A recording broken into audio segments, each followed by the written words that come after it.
পিয়লি ফুকনক কিমান তাৰিখে ফাঁচি দিয়া হৈছিল? ২৬ জুন ১৮৩০ চনত, ১৮৩০ চনৰ ২৬ জুলাইত, ২৬ আগষ্ট ১৮৩০ চনত আৰু ২৬ ছেপ্টেম্বৰ ১৮৩০ চনত। অপশ্যন কেইটাৰ ভিতৰত শুদ্ধ উত্তৰটো হৈছে অপশ্যন খ ২৬ জুলাই ১৮৩০। ১৮৩০ চনত পিয়লি ফুকন আৰু লগতে গোমধৰ কোঁৱৰক একেলগে ফাঁচি দিয়া হৈছিল ব্ৰিটিছৰ বিৰুদ্ধে প্ৰথম বিদ্ৰোহৰ সূচনা কৰাৰ বাবে। পিছৰ প্ৰশ্ন, ৰঘুদেৱ কাৰ পুত্ৰ আছিল? বিশ্বসিংহ, নৰনাৰায়ণ, হৰিমণ্ডল, চিলাৰায়। অপশ্যন কেইটাৰ ভিতৰত ইয়াৰ শুদ্ধ উত্তৰটো হৈছে অপশ্যন ঘ চিলাৰায়। চিলাৰায়ক শুক্লধ্বজ নামেৰেও জনা যায়। লগতে চিলাৰায় আছিল নৰনাৰায়ণৰ প্ৰধান সেনাপতি। পিছৰ প্ৰশ্ন, আহোমৰ বৰফুকন পদটো কোনে সৃষ্টি কৰিছিল? চুকাফা, চুহুংমুং, ৰুদ্ৰসিংহ, প্ৰতাপসিংহ।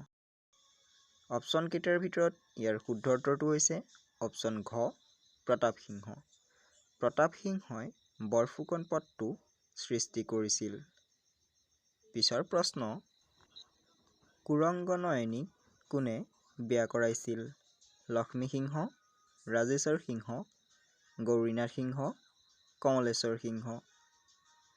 অপশ্যন কেইটাৰ ভিতৰত ইয়াৰ শুদ্ধ উত্তৰটো হৈছে অপশ্যন খ ৰাজেশ্বৰ সিংহ।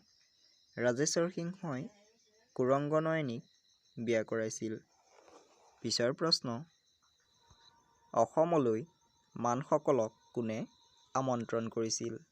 বদন চন্দ্ৰ বৰফুকন, কীৰ্তিচন্দ্ৰ বৰুৱা, লালুকখোলা বৰফুকন আৰু লাচিত বৰফুকন। ইয়াৰ শুদ্ধ উত্তৰটো হ'ব অপশ্যন ক বদন চন্দ্ৰ বৰফুকন।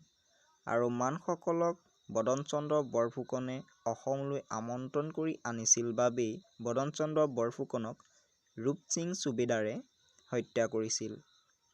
পিছৰ প্ৰশ্ন, কেপ্তেইন ৱেলছ কিমান চনত অসমলৈ আহিছিল? ১৫৯২ চনত, ১৬৯২ চনত, ১৭৯২ চনত আৰু ১৮৯২ চনত। অপশ্যন কেইটাৰ ভিতৰত ইয়াৰ শুদ্ধ উত্তৰটি হৈছে অপশ্যন গ ১৭৯২ চনত। ১৭৯২ চনত কেপ্তেইন ৱেলছ অসমলৈ আহিছিল। পিছৰ প্ৰশ্ন, মীৰ জুমলাৰ অসম আক্ৰমণৰ সময়ত আহোমৰ ৰজা কোন আছিল? চক্ৰধ্বজ সিংহ, গৌৰীনাথ সিংহ, জয়ধ্বজ সিংহ, প্ৰতাপ সিংহ। অপশ্যন কেইটাৰ ভিতৰত ইয়াৰ শুদ্ধ উত্তৰটি হৈছে জয়ধ্বজ সিংহ। মীৰ জুমলাৰ অসম আক্ৰমণৰ সময়ত আহোমৰ ৰজা আছিল জয়ধ্বজ সিংহ। পিছৰ প্ৰশ্ন, নামদাঙৰ শিলৰ সাঁকো কোনে নিৰ্মাণ কৰিছিল? গদাধৰ সিংহ, ৰুদ্ৰসিংহ, শিৱসিংহ, ৰাজেশ্বৰ সিংহ। অপশ্যন কেইটাৰ ভিতৰত শুদ্ধ উত্তৰটি হৈছে অপশ্যন খ ৰুদ্ৰসিংহ। ৰুদ্ৰসিংহই শিলৰ সাঁকো নিৰ্মাণ কৰিছিল। পিছৰ প্ৰশ্ন, দন্দুৱা দ্ৰোহ কাৰ নেতৃত্বত সংঘটিত হৈছিল? হৰদত্ত আৰু বীৰদত্ত, মণিৰাম দেৱান, গোমধৰ কোঁৱৰ, পিয়লি ফুকন। ইয়াৰ শুদ্ধ উত্তৰটি হৈছে হৰদত্ত আৰু বীৰদত্ত। হৰদত্ত আৰু বীৰদত্তৰ নেতৃত্বত দন্দুৱা দ্ৰোহ সংঘটিত হৈছিল। পিছৰ প্ৰশ্ন, কুমাৰ ৰজা উপাধি কোনজন ৰজাক প্ৰদান কৰা হৈছিল? ভগদত্ত, পুষ্য বৰ্মন, নৰকাসুৰ, ভাস্কৰ বৰ্মন। অপশ্যন কেইটাৰ ভিতৰত ইয়াৰ শুদ্ধ উত্তৰটি হৈছে অপশ্যন ঘ ভাস্কৰ বৰ্মন।